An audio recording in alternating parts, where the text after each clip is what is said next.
School में साहब गचवरे कम गया सर्विस ना एनी पेंशन विदाय समारोह में गोठे तो मेरे जो को वे आगे ने निकले ना बो शब्द ही बोलो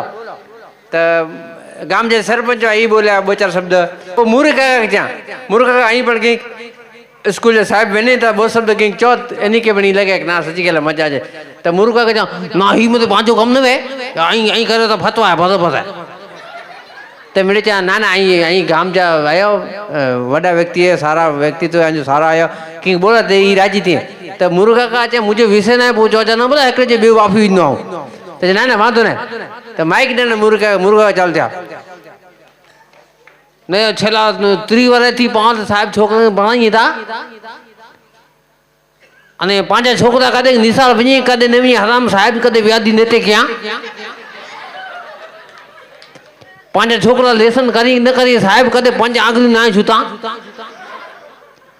અને બીઓ તક મને ઠીક है વેકેશન રે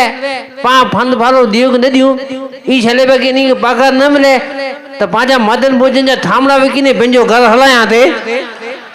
हाँ ये जेते भी एनी जी आत्मा के भगवान शांति दे।